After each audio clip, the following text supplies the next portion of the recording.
Hi, so I have been traveling for Thanksgiving and I had planned on having a couple of videos scheduled out for the time I was going to be away, but I only got one done, so I am now doing this more unfiltered one where you get to see my face, so enjoy that. What I'm talking about today is I have a tradition for Thanksgiving with my mother that I've not gotten to do in 6 years because I haven't been with my parents over Thanksgiving because they live on the other side of the country from me, and it's been hard to just travel for a long weekend. But it worked out this year, and because my dad was a child of immigrants, Thanksgiving wasn't really a big thing in his family since that's a very American holiday. So it would be an opportunity when I was a kid for him to take holiday pay, and me and my mom would have a movie marathon and watch 4 or 5 movies over the course of the day that back then we would get from Blockbuster. But this year we got from the library, and I got a couple on a Criterion sale because my parents live out in the country with not very good internet, and having a physical copy really made things easier. So I was going to talk about the movies that we watched and share some thoughts with you. And I am someone who likes to travel very light because I don't like either paying for checked luggage or going through the hassle of having to get it checked and go through baggage claim and all that. So I got everything into a backpack and could not carry around a bunch of cases with me. So I put everything into this Mikhail Haneke box set, and which, by the way, short aside, my experience with this box set was that it was his first film, Seventh Continent, and two others. Feels like he had this movie with this one intense emotional impact and kind of broadened the scope of his subject matter for the other two movies while still having more or less the same emotional impact. I don't know whether I would have had a different experience if I'd spaced them out more or watched them in a different order. I'm sure that's probably unfair of me, but that was my first pass experience with these movies. Seventh Continent, fantastic, can't recommend enough. Didn't fully love the other two, but maybe if you started with one, you'd have a different experience than me. I'd be curious to hear. The first movie we watched was my favorite, and these were all new to me, mostly. My mother had seen one of them before, which I'll talk about. But The Red Shoes was new to both of us. This was her dad, my grandfather's favorite movie, and she'd never seen it. My grandmother also quite liked it. This my favorite of the ones we watched. It's one of those ones that feels it's still very socially a product of the 40s. The female characters could be a little more or a lot more fleshed out, but in terms of filmmaking, it feels familiar because so many people, I think, have taken inspiration from it. I think there's this Bong Joon-ho had that quote about when he won the Oscar for Parasite about overcoming the 1 inch tall barrier of subtitles to watch international movies, and I feel like that was something I got over when I was pretty young. But I think one that's taken me longer is getting over the we're very used to watching media created in kind of the styles that are popular when we've been alive, so it can be hard to watch older things. Actually, it's kind of become harder for me as it was easy. It's easier for me now as I've gotten used to it, but it was also easier for me when I was really young and wasn't really set in being used to a certain kind of thing. So I think whatever gets you out of that is really good. But and this is one that I think would actually be a pretty good way to get into older movies if you're somebody who's kind of wanting to get over that hump. This is a movie about people putting on a ballet based on a Hans Christian Andersen story about a woman who gets these red shoes and she can dance really well in them, but they won't let her stop dancing and they make her keep dancing until she dies. And that's both the framing narrative is people putting together that play, and that's also a really thematic, relevant play to the story. The thing it was reminding me of was watching Eight and a Half, a movie about a director trying to put together a movie and kind of examining the egotistical nature of putting together this story. This feels similarly grand in being a story about the creative process, from kind of a different angle, more about the all-consuming nature of it. Less in the subject matter of how what you're putting together relates to your personal life, but just in how much it demands of you to be artistically excelling. It's also it's so beautiful, and it's also choosing to get things across in ways that really use the medium when it can have something be visually interesting and have like the visuals communicate the themes and even just the plot of the story rather than have something say something. It will. There's a scene where they're trying to pick out the prop for the red shoes, and instead of having people debate and talk about it, they have this long pan through like a gallery of different shoe options, and the two of people even off, I think they're even off screen. You just see them with these long sticks pointing at different ones, and kind of like the motions of the stick shows them debating, and they eventually converge on one that they like. It's really good. There's also a lot of mirror shots that reminded me of Black Swan, and I'm wondering what the timeline is. If that's just could just be that Darren Aronofsky likes this movie specifically. Maybe it's from something older, but I think that's an interesting thing in general. Is that I think directors are attracted to that because it's like feels like you're living on the edge because you're just a couple of degrees away from having your camera show up in the shot, and it's also just mirrors are visually interesting. It's a really beautiful movie. I'd be interested to fully tease out all the things that it's inspired and also the things that I might be now attributing to it that actually come from something older and inspired this movie. So would really recommend The Red Shoes. One of those ones, along with 8.5, that if you're trying to branch out into different time periods of film, I think would be a good introduction point. It's one of Martin Scorsese's favorite movies, so that's another thing in that one's favor. Then this is the only movie that I'd seen a significant portion of. Me and my friend Luke had started to watch this as Spinal Tap quite a while ago, and it's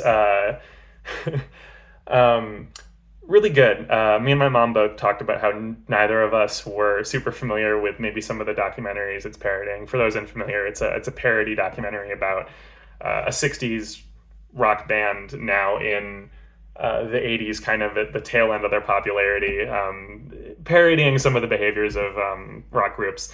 And it's, I think, because of us not having this relationship with the subject matter, I think that made it a little more impressive that it just sort of functions as very funny.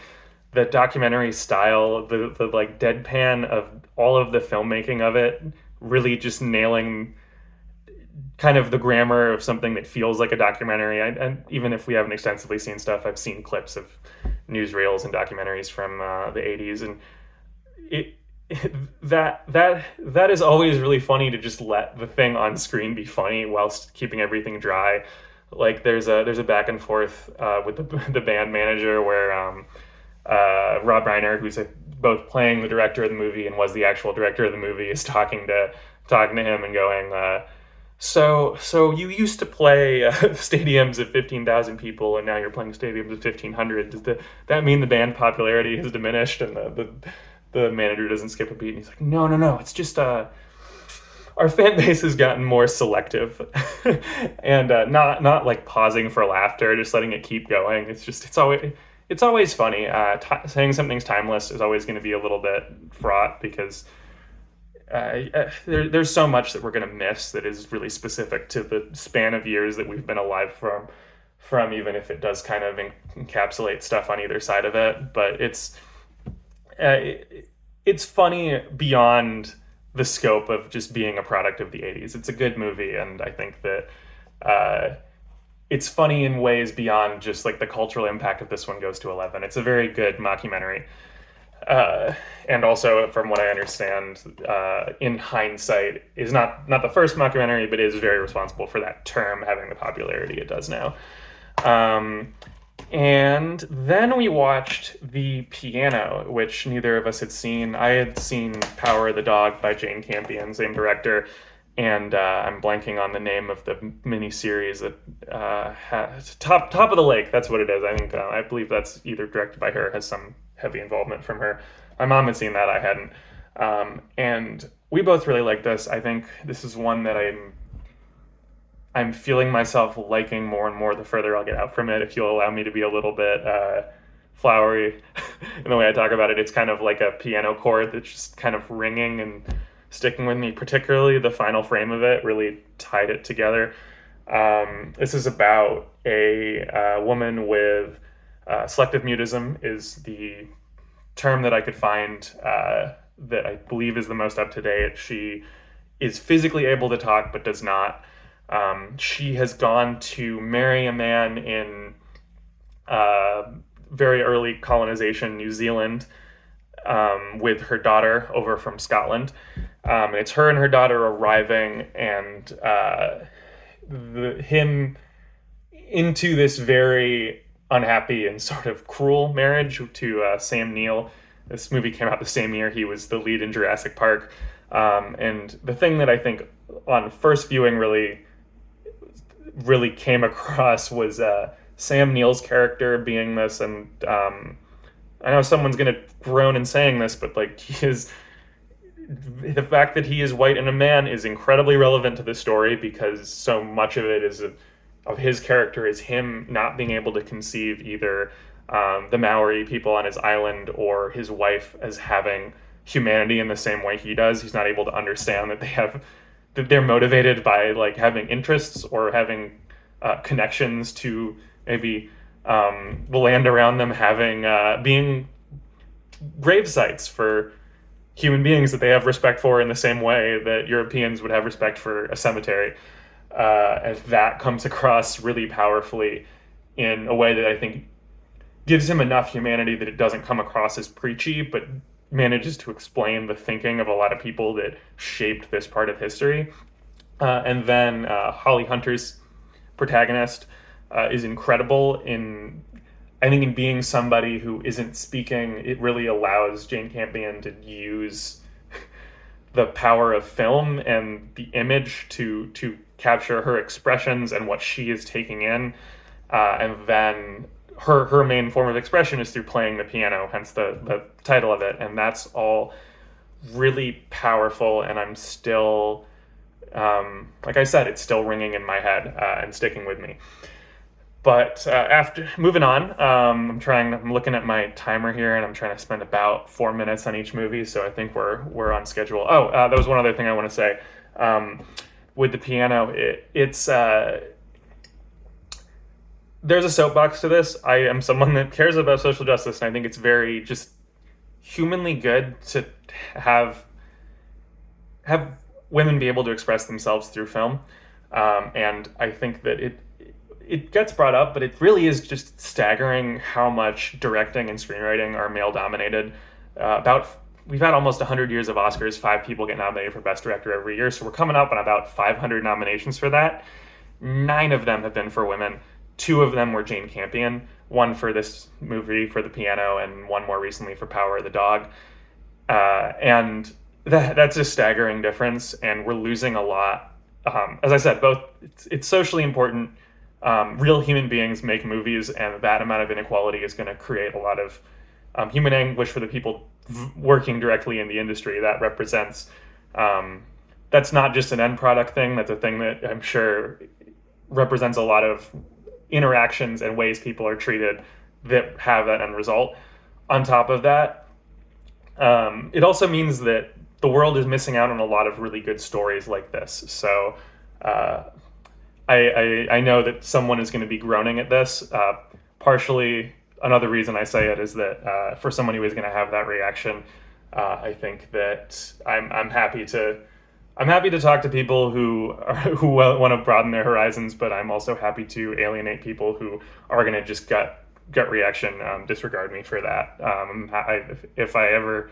If this takes off to a point where I have a consistent audience, I don't want it to be dependent on catering to people who I disagree with. I want to say the things that I believe. So now moving on, I'm going to continue on similar notes, because I think that on a broad sense, all art is political, and it's going to be the way that we relate to real things that happen to people that involves talking about real world politics. And so the next thing we watched was Cabaret, which is the only movie my mom had seen before that we watched today.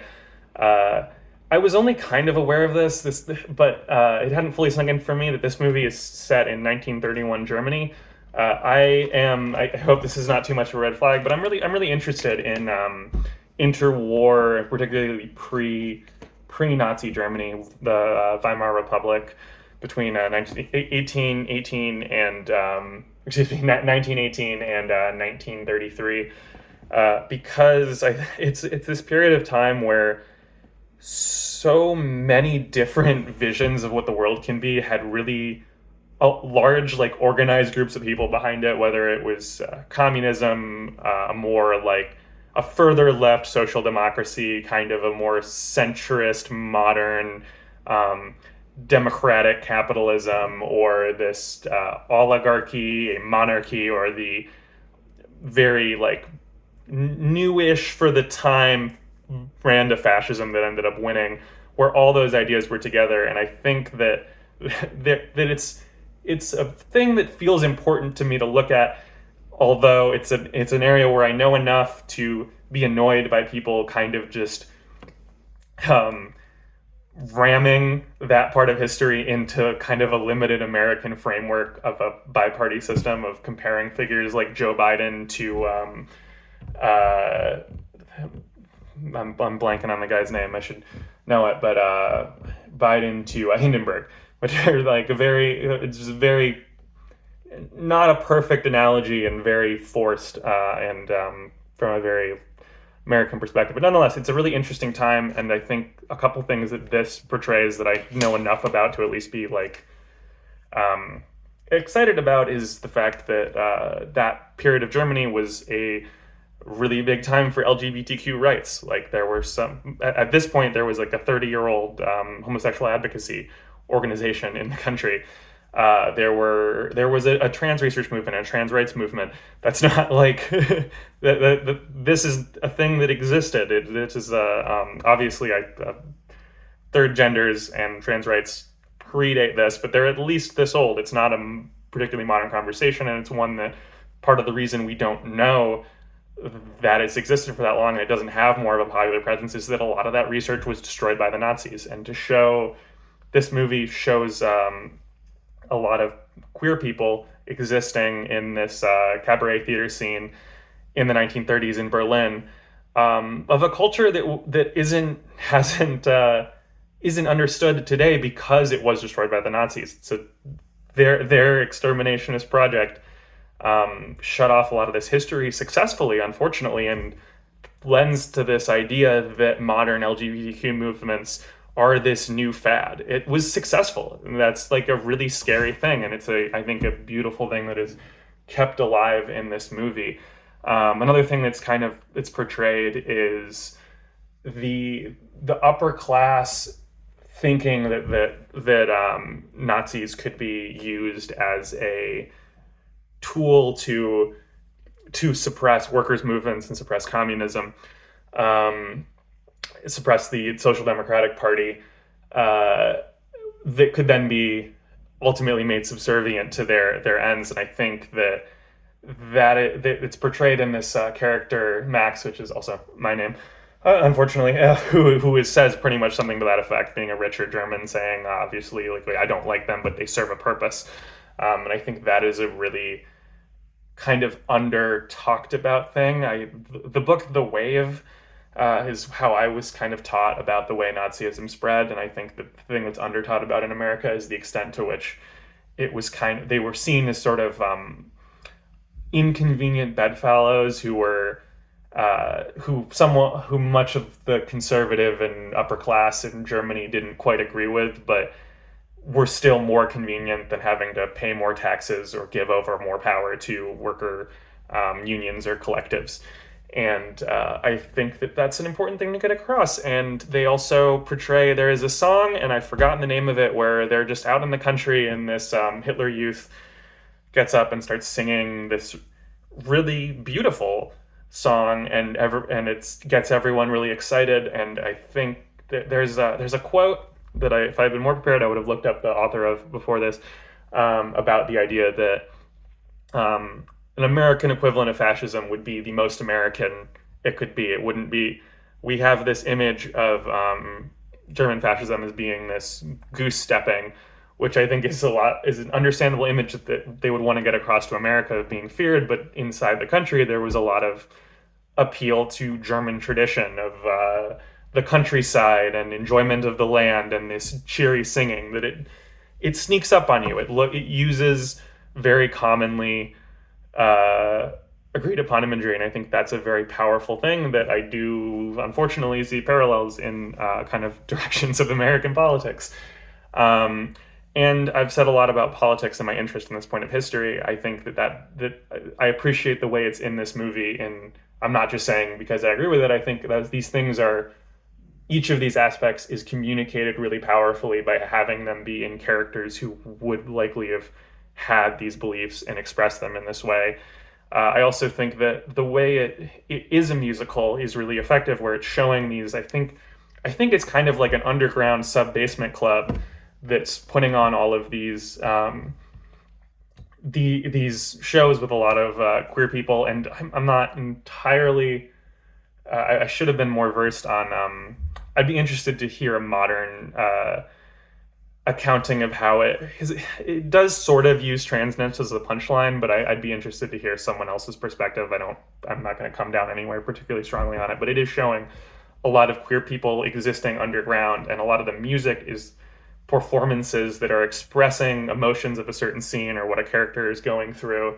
That it both like makes sense literally. It seems like I could see it as a show that was going on, and it's kind of interspersed with the story going on above ground, and it kind of communicates this like the lives of these queer people that is able to exist in certain safe spaces that you are is slowly implied. You know where this is all going. You know where it's going to end, and that's a really terrifying thing. But it also allows.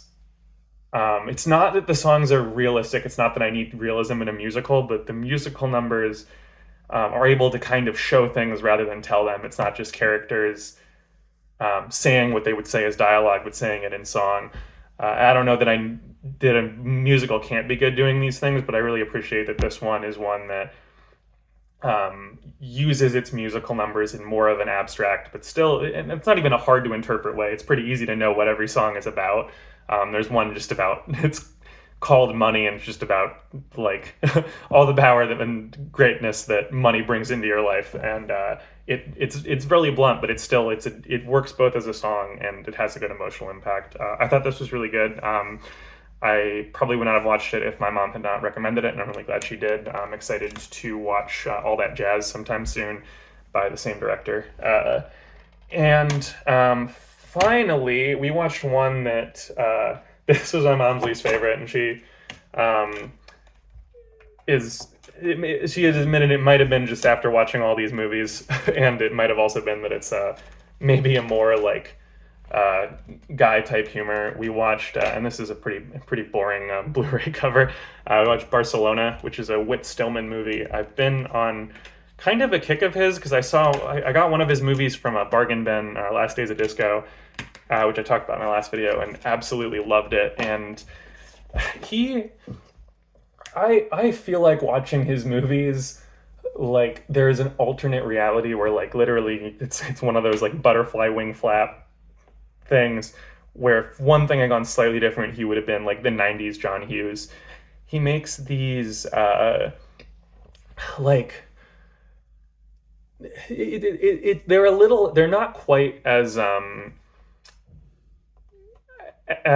light. They're still comedies, but they're a little more like you're not necessarily supposed to like the main characters as much. They're not horrible people, but they're all kind of confidently non-self-aware. This one is about a American salesman living in Barcelona who gets visited by his cousin, who is a naval officer, while there is a fleet treaty being signed. I'm pretty hazy on the history. They're in Spain and very visibly American at a time when I think a lot of people in Spain were not a huge fan of NATO or OTAN in Spanish, I guess. And that's kind of an undercurrent to it of them being sort of like confidently non-self-aware Americans.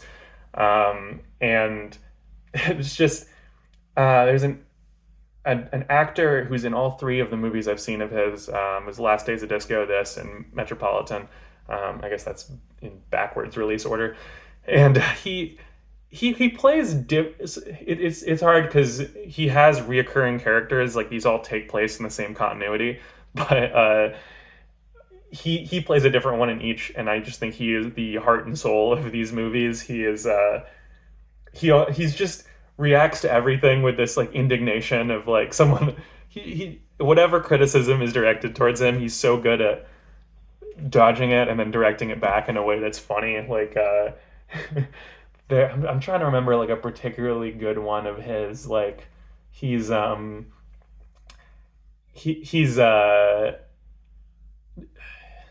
Yeah, I don't know. I'm 25 minutes into talking. I think just the solution is to just watch a movie with him in it. Watch Metropolitans on Max, the app named after me.